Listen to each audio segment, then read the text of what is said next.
All right, so our child welfare policy presentation is on CAPTA, which is the Child Abuse Prevention and Treatment Act, and it is by me, Lauren, and Joelle, if you could see her. Okay. Okay, so we're in this presentation, we're going to be discussing the overview of CAPTA, as well as its goals and the benefits and services that it provides. We're going to tell you about the eligible population for these benefits and services, how they're delivered, also how CAPTA is financed, as well as the impact of this policy on child welfare practice. All right, so a brief overview of the legislation. It was first enacted in 1974, but it was amended in 1978 by the Child Abuse Prevention and Adoption Reform Act. In 1988, it was entirely rewritten into the Child Abuse Prevention, Adoption, and Family Services Act. In 1989, it was amended into the Child Abuse Prevention Challenge Grants Reauthorization Act and the Drug-Free School Amendments. The Child Abuse Prevention Challenge Grants Reauthorization Act amended the program as it changed back to the Child Abuse Prevention and Treatment Act. In 1992, CAPTA was amended again by the Child Abuse, Domestic Violence, Adoption, and Family Services Act and the Juvenile Justice and Delinquency Prevention Act amendments. In 1993 and a little bit into 1994, the Older American Act technical amendments and the Human Services amendments amended CAPTA. In 1996, CAPTA was further amended by the CAPTA amendments, which amended a few titles. I know there's a lot of amendments going on, so just bear with me. In 2003, the Keeping Children and Families Safe Act amended CAPTA. And in 2010, CAPTA was amended by the CAPTA Reauthorization Act. And finally, in 2015, CAPTA was amended by the Justice for Victims of Trafficking Act. And this was basically to ensure the safety of children affected by sex trafficking by identifying suspected victims, providing services to victims, and to promote justice for these victims. In 2016, the most recent amendment, CAPTA was amended by the Comprehensive Addiction and Recovery Act. And this was basically to ensure the safety of infants who are born to drugs or alcohol in their system. So I know that there was a lot of amendments, but basically you can see how this amendment was one that didn't just kind of be enacted and stay there. It's been amended and revised over time a lot to try to make it the best that it can be. So the goals of this legislation, there's some general goals of child welfare programs, and then there's also CAPTA specific goals. So in regards to like the general federal child welfare programs, they're all about trying to keep the safety of the child. They're also goal-oriented towards working with families to be a strong and permanent resource for their children. The goal is never to take the children out of the home. The goal is always to have reunification, and so to build that strong relationship and that permanent resource within the family. Also, it's to work with children and their families to establish healthy habits. So basically, as we talk about, like when an intake worker comes in, if it's something that, like as we talked about recently, let's talk about alternative ways to punish your child rather than going straight to physical discipline or the ways that they have been physically disciplining, just kind of establishing like healthier habits to address things like that. So then everyone's safe. And then the goals of CAPTA specifically is to create a single federal focus for preventing and responding to child abuse and neglect. And primarily it's focused on preventing child abuse and neglect among the general goals, and then it also specifically responds to reports of child abuse and neglect. So the benefits and the services of the legislation is that states are required to have procedures for receiving and responding to reports of child abuse and neglect. So this could be, for example, if you take the Children and Youth Agency, they go through a screening process, intake process, a family support, foster care, and potentially adoption if need be. So they just need to have those types of procedures in place to respond to the child abuse and neglect that's going on. And also they're required to make sure that the child is safe, which also can be seen and made through the process that we just talked about. Also, it requires professionals such as teachers, medical providers, etc., to report to child abuse and neglect. And states have a 24-hour phone service to make reports to. And states must have a plan for cross agencies to work with each other when necessary, and there are policies in place for how information is shared. So to explain cross agencies a little bit, that can be if someone were to leave the state, then transferring the case to that agency in the different state, or it could even be cross agencies as if like a report comes through children and youth and it's going towards like foster care and adoption, then they can transfer the case to the affiliate agency like Bethana or contracted agency, that's what I'm thinking of, like Bethana or Bethany Christian Services or Kobe's and stuff like that.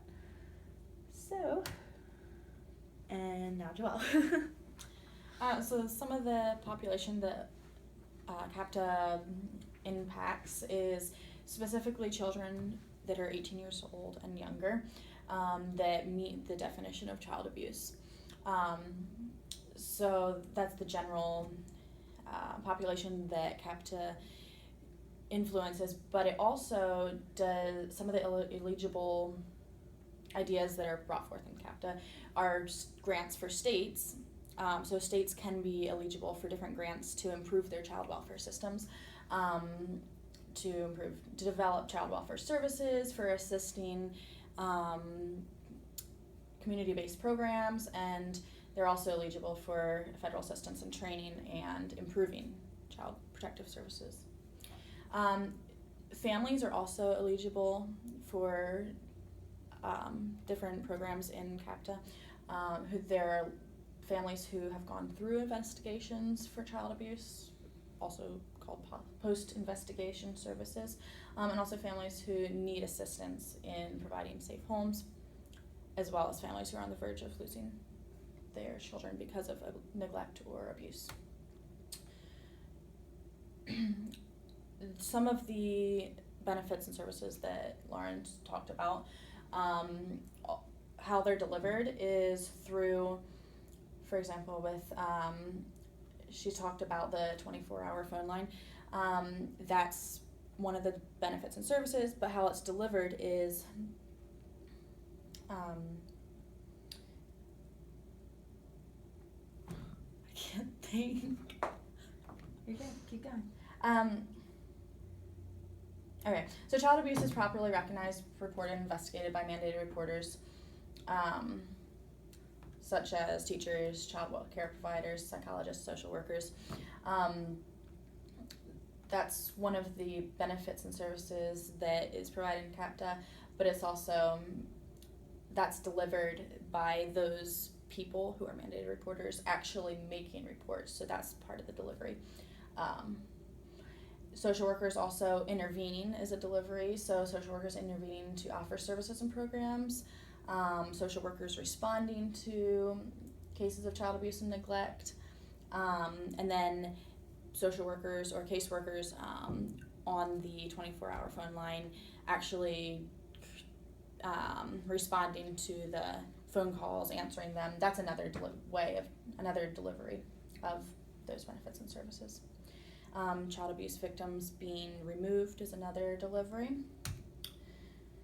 And now Lauren again. All right, so how the legislation is financed, there's about 4 things that it kind of is financed through. One of them is state grant funds, which are formula grants to states to help make CPS better, which is Child Protective Services, in case you don't know what CPS is. There's also community-based grants, which are formula grants for activities and services in the community that prevent child abuse and neglect. Children's Justice Act grants, there are formula grants also that help make investigations better for child abuse and maltreatment, and some of this money comes from the Crime Victims Fund. Grants for CAPTA actually expired in 2008. So, in its place, the Omnibus, I'm probably saying that wrong, Appropriations Act of 2009 and the Victims of Crime Act, which is where the Crime Act Victims Fund comes from, started to provide these funds, and Congress also began funding for CAPTA. So, These are just some of the grants of how it's financed, so then you can make, I talked about also in the article how they're very competitive grants to try to make the services better, because the more money you get, the better the services will be. So they're also competitive funds. So Joelle, for the impact. Some of the impact that CAPTA had on child welfare practice is generally it created a universal definition of child welfare or child abuse across all the states. So it made something that all different states could all reflect back to if there were any questions about what child abuse is. It also emphasized, especially in the article, it especially emphasized the increased understanding that CAPTA gave of child abuse and neglect, provided standard definitions of different things like abuse, neglect, bodily injury. It also created an explanation of what should be investigated, narrowed down all the different cases that would come in, clarified which investigations should be pursued, other ones that should be closed, and it also improved responses to child abuse. It helped Child Protective Services workers differentiate between the 3 different types of homes: safe homes, homes that would be safe with the help of with different supports and services, and then also homes which were not safe and where the children definitely needed to be removed temporarily or permanently for their own safety. CAPTA also, as Lauren pointed out, provided grants to states which impacted the quality and the variety of services. So these grants were to improve this child welfare systems, and in exchange for these grants, the states were to follow the federal requirements for reporting, investigating, and treating child abuse cases. So these are just all ways that these grants impacted child welfare services. It also encouraged the support of community-based activities and services so that child abuse and neglect would be discouraged and hopefully decrease. More grants were also given to improve the investigation and prosecution of cases where children were being severely maltreated. So for CAPTA, some of the strengths and concerns that we found, there are a lot of strengths to this program. It provides services to prevent and treat child abuse. It helps there to be concrete systems in place so that there are child welfare systems across all states. It supports different of the core values of social work, shows the dignity and worth of the individual. It recognizes that children are vulnerable and in need of protection. And it also gives states the ability to create and legislate their own child welfare system. So it does support some states' rights, which can be strengthened. On the other hand, some of the concerns that there are with CAPTA is that CAPTA does provide services after the abuse already happened. So it's much more of a reactive approach rather than proactive. It comes in after abuse happens instead of before. And it's also pretty expensive. I don't personally know what other acts cost, but this one, it provides about 110 million in 2009, and then there's been similar amounts that have been used in the following years, and even that amount isn't really enough. So it is a costly act.